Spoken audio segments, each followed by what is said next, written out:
Welcome to the Hello Retirement Podcast with Josh Leonard from Leonard Advisory Group.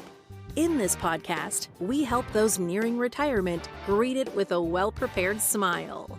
Join Josh and his guests to learn the retirement and tax planning tips you need so you too can live your golden years with the happiness and excitement you deserve.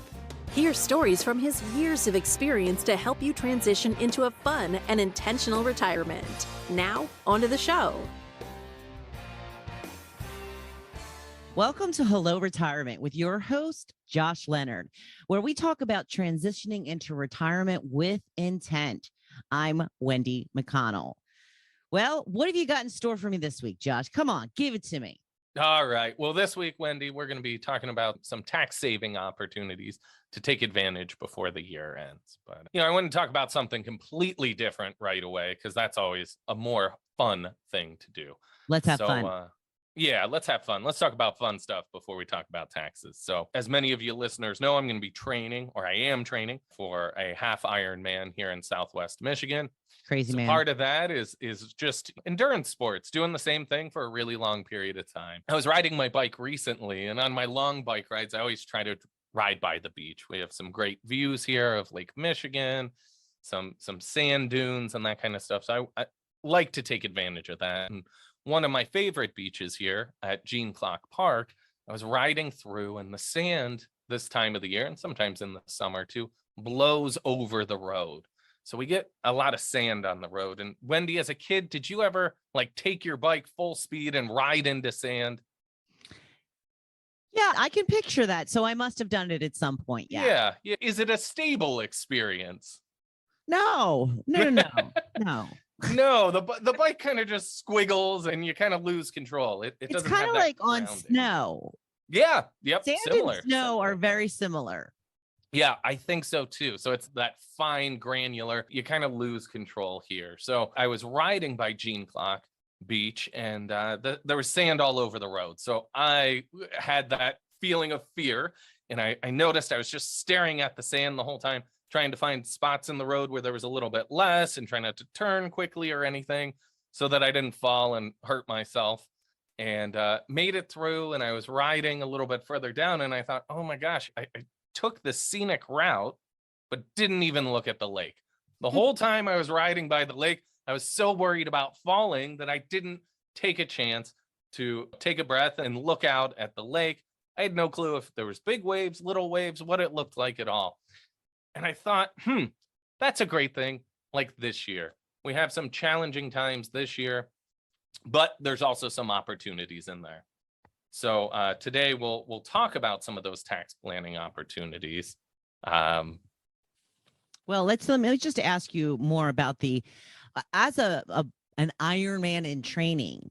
Is it permissible to stop in the middle of a ride to take a break and take in the scenery? Because I used to do the same thing. I ride my bike around the beach areas, but I often would never stop because I was in the middle of a cardio workout. Hello.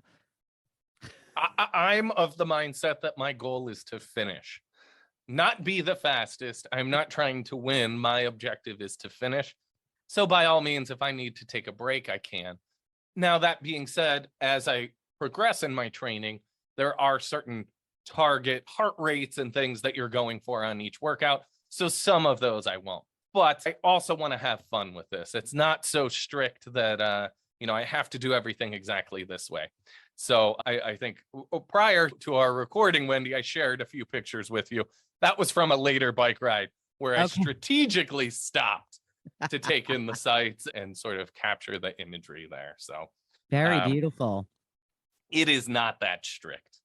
Good to know, because we need to take each and every moment that we can. That's right. So this year has been challenging. Like you mentioned, many folks have been stressed about the economy, elections, inflation, also the war in Ukraine. So let's not miss out on an opportunity to improve our retirement view. So we're going to talk about the 5 hidden tax savings opportunities today. Right, Josh? That's right. So, we'll dig into a couple different ways, and a lot of these you may want to take advantage of before the year's end. So let's get through them and hopefully to our listeners, it gives them something to think about and maybe a way to make some positive out of this challenging year. So how can I get more money? Oh, I'm sorry. How can I get more tax-free money? Yeah. So this is a big one. Most of us don't want to pay more in taxes. So, in a podcast platform, it's always good to ask for people to raise hands. And looking at all you listeners, I can tell if I ask, raise your hand if you want to pay more taxes. There are no hands up. Nobody wants to pay additional taxes. Almost nobody. I did have one client once that told me, I'm okay paying more in taxes, but that's sort of a side story for another time. Okay. Even if you're in a higher tax bracket, it might make sense to look at some strategies this year, like a Roth conversion. Although it might cause you to pay a little bit more in taxes this year, in the long term, you might be paying less overall taxes. There's a couple pieces that come into play there. So when we look at a Roth conversion, what we're doing is we're taking tax deferred money that we put away without paying taxes on it. That money is allowed to grow. And then when we distribute it, it's fully taxable. A Roth IRA has us paying taxes today, lets the money grow without paying taxes. And then once we distribute, there's no taxes on that money. So we want to get more money in the Roth ideally and not have to pay taxes in the future. With tax rates being low now, it's a great time to look at some of those strategies. We can double down on that and say, well, the stock market's also down for the year. So if the stock market's down, it's a good time to look at that. We're able to sell some of those stocks or move them over to a Roth IRA at a discounted value. Now, if you're in our area, this time of the year, you can buy a bathing suit on sale, right? If you go to, like we have a little surf shop here in town, those bathing suits are discounted at about 40% at this point. Nice. If I'm going on vacation to Florida, it's a lot better for me to buy a bathing suit here in St. Joseph, Michigan, rather than waiting till I get to Florida. Sure. We could think about our Roth conversions in the same way. If stocks in our IRAs are down maybe 20, or if they're tech stocks, maybe even more than that this year, we move those over to a Roth IRA. We pay based on the current value, not on what the value used to be. So if those stocks pop back up in the future to that full bathing suit price, well, we only paid taxes on the discounted price. So it's a good opportunity to get more tax-free money this year as well. Another piece in that vein is to look at what your required minimum distributions might be. So starting at age 72, Uncle Sam says you have to take money out of your IRAs. And if you've been a really, really good saver, you might have too much money in your IRAs, and those forced distributions are more money than you need to cover your expenses. No more money than we need. Don't be silly. Right. Sounds like a big problem, right, Wendy? I got too much money that I have to take out, right? I like to think of it in a different way. We want you to spend your money and have fun with your money. But if part of that is, I'm going to go on a European vacation, but I got to pay an extra 22% to Uncle Sam in order to take that, i.e. that money's fully taxable, that could be a deterrent from you doing those fun things. If it's in a Roth or in a tax-free type environment, heck, go ahead, go take the vacation. You're just paying the regular cost of it. So this is a good time to help look out into the future, see what those RMDs might be and say, hey, you know what? Maybe I'll pay some of those taxes today, so I have less pain in the future to go do fun things. Yeah, sounds smart. Well, let's talk about some of the savvy retirement planning moves. Yeah, so our second strategy here is make savvy retirement planning moves. And in this one, I'm going to talk about what I feel is one of the most underutilized accounts, and that is an HSA. So according to Fidelity Retiree Healthcare Cost Estimate, the average retired couple age 65 in 2022 will need approximately $315,000 saved after tax to cover healthcare expenses in retirement. Just healthcare. Just healthcare, right? So that's not the European vacation or anything fun. I mean, that's just healthcare. That's an intimidating number, I'd say. What do you think, Wendy? I'm glad I'm not the only one that's surprised. So, part of it is, well, we want to make sure that we have appropriate coverage to help make that cost manageable. That's an insurance piece. What we can use an HSA or a health savings account for, if we're working and we're eligible, if we have a high deductible health insurance plan, we're eligible for it, we can stash away money in that HSA and invest it, let it defer and grow over time. So for this year, if you have family coverage, you can contribute up to $7,300 a year. If you're 55 or older, you can add $1,000 onto that. You could put $8,300 in there. Now, here's the savvy part. If we put that money in, what most people tend to do is say, oh, I went to the doctor, I got a doctor bill, take it from my HSA account. Well, you got a tax advantage. You didn't pay taxes on that money, but you didn't get any tax deferred growth on that money.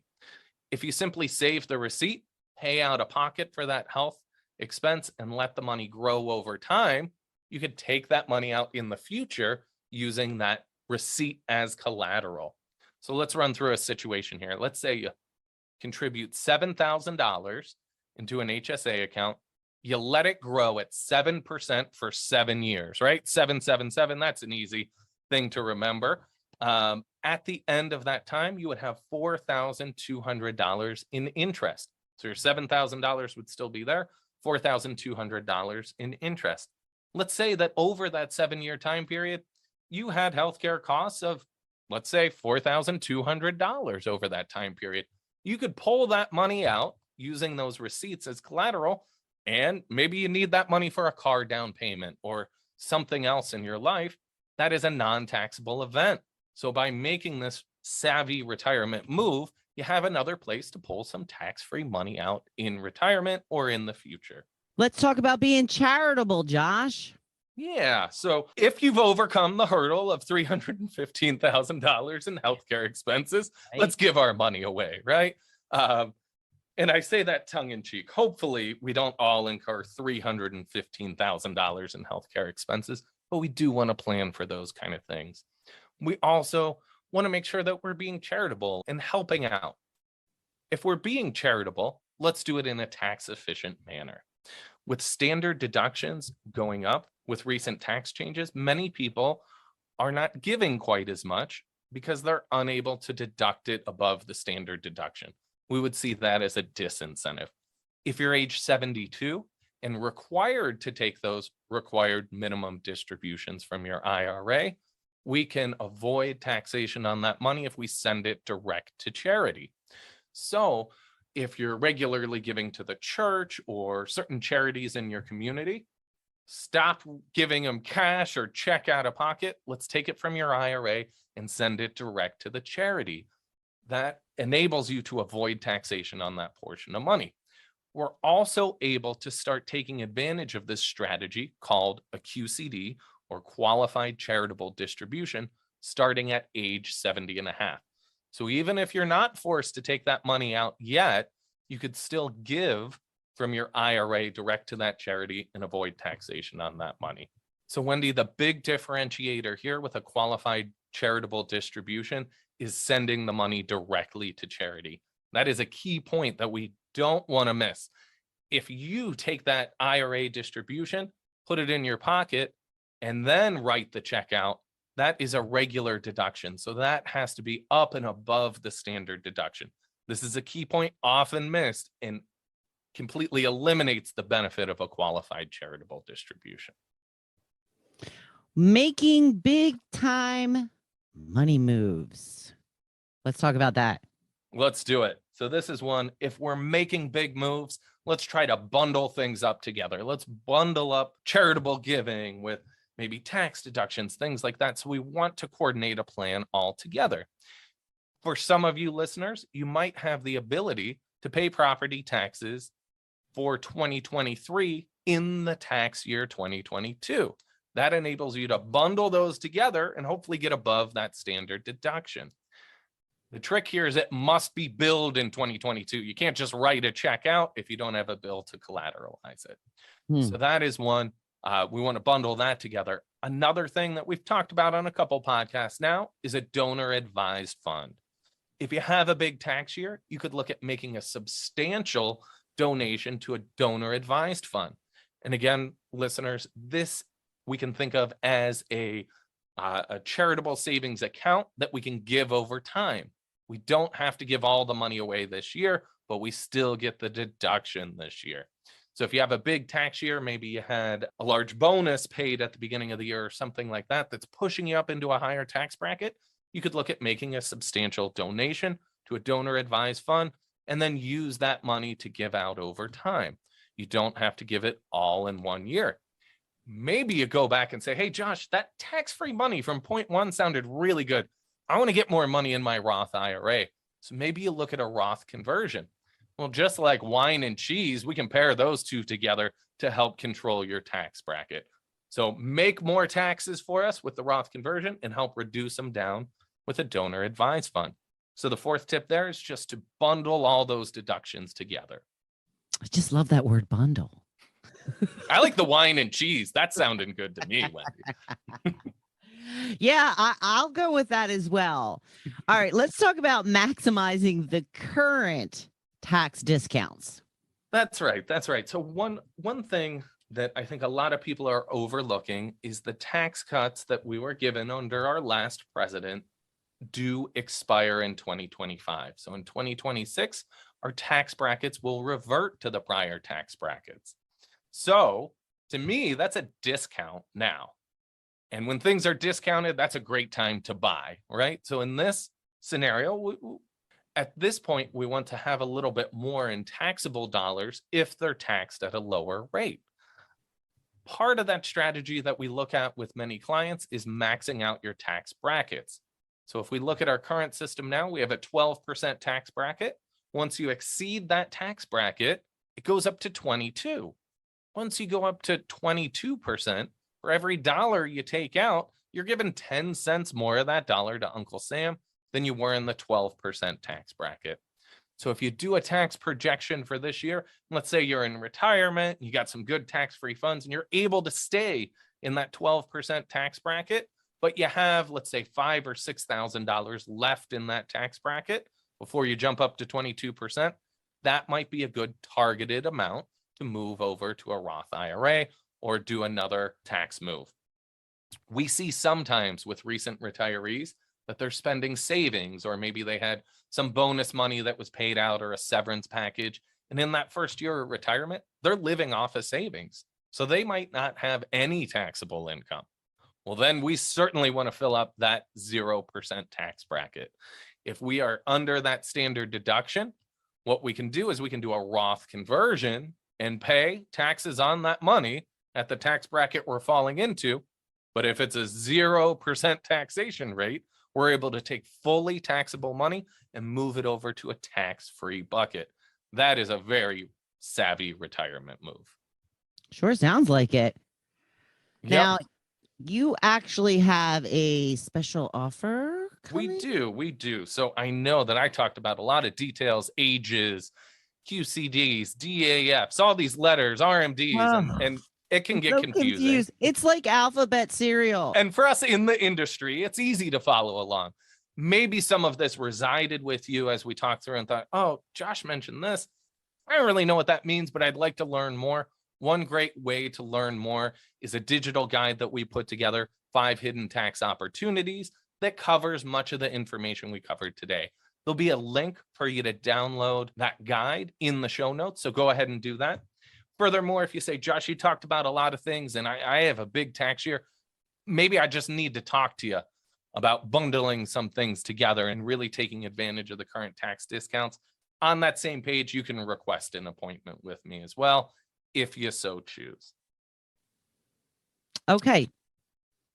So give us a little wrap up of everything that you talked to us about today. My head is swimming, Josh, swimming.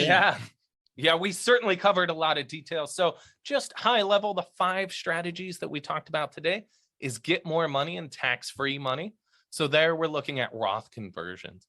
The second, make savvy retirement planning moves. And here we talked about HSAs, making sure we're getting those contributions in and using that as a flexible tax savings account for us in the future, knowing that $315,000 in potential health expenses, we're probably going to incur the $7,300 or $8,300 that we might contribute this year. Third, we talked about being charitable and how you can skip your RMD or avoid taxation on some of that money by giving it directly to charity. Fourth off, we talked about making those big time money moves and how we can bundle some of these strategies together to help keep us in a lower tax bracket or reduce taxes at all. And the fifth one was to maximize the current tax discounts. So use the current tax brackets to get the most out of it that you can. And whatever your tax year is, let's make sure that we're making the most out of it. Okay, sounds great. Well, next time we're going to be doing the holiday special, gifts of financial wisdom for your grandkids. So the holidays are upon us. Let's talk about gifts. Thank you, Josh. Where can people get in touch with you? Yes, absolutely. Well, they can always email me at jleonard@leonardadvisorygroup.com. They can learn more about us on our website, leonardadvisorygroup.com. They can give our office a call, and Desiree will answer any questions you have. If you want to schedule a time, the phone number there is 412-998-PLAN. And always tune back in to listen next time. Yes. And thank you for joining us on Hello Retirement with Josh Leonard. Please like, follow, and share with your friends. Until next time, I'm Wendy McConnell. Thank you for listening to the Hello Retirement Podcast, the show that helps you transition into a happy, fun, and intentional retirement. Click the follow button to be notified when new episodes become available. Visit our website at www.leonardadvisorygroup.com or give us a call at 412-998-PLAN. And don't forget to click the follow button to be notified when new episodes become available. The information covered and posted represents the views and opinions of the guest and does not necessarily represent the views or opinions of Leonard Advisory Group, LLC. The content has been made available for informational and educational purposes only. The content is not intended to be a substitute for professional investing advice. Always seek the advice of your financial advisor or other qualified financial service professionals with any questions you may have regarding your investment planning.